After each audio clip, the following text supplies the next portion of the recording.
I'm Jaya Kannan in the Office of Digital Learning and delighted to be here with Professor Castingay and Professor McLeod.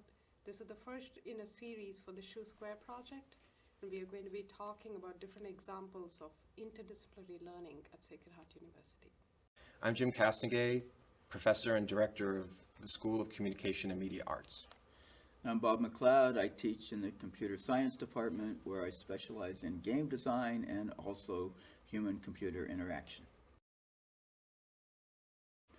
Yeah, the 104 class that Jim's talking about is now, thanks to Carnegie Mellon, a class in digital animation and game design.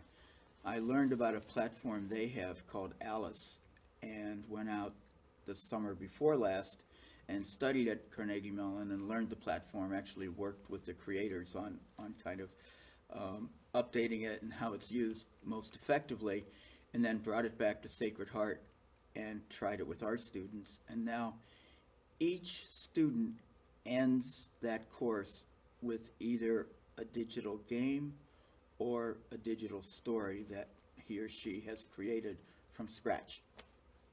And I think one of the great things about that is, you know, there's a lot of crossover between disciplines now, especially if you do media, communication, computer science, art and design, even the business side of how you're going to actually deploy these technologies or these apps or these things that you create. Distribution of animated movies, for instance, is another thing. But I think we all understand where those boundaries are, and I think we understand that we're stronger when we partner and work together. We're going to be offering a course for our new theater arts major in acting for motion capture, which we're really excited about. So this studio that we're in right now is one of our studios with the green screen. We also have the television studio, but then we also have the motion capture lab where Bob is using, his graduate students are using to do some really exciting things. We imagine that our theater arts students will be able to do the acting part in the motion capture studio, and there are specific techniques for acting for motion capture.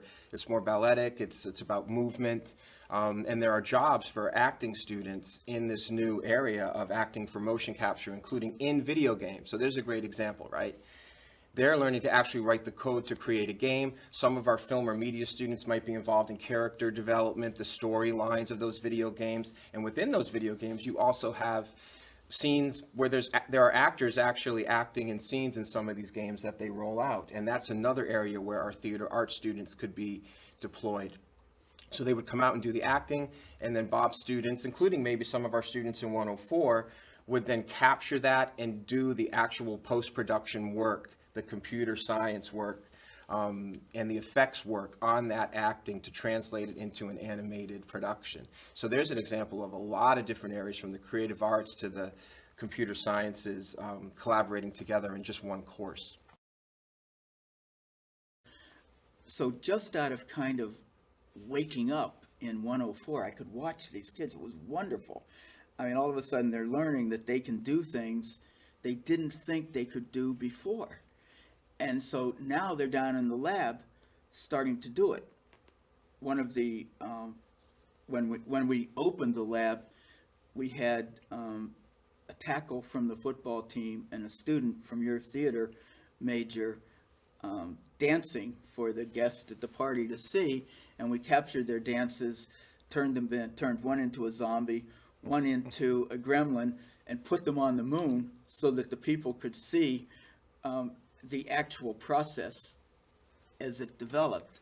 And it was interesting to me that here we had like a football player and a theater arts major in the computer science lab collaborating. I mean, that was really fun.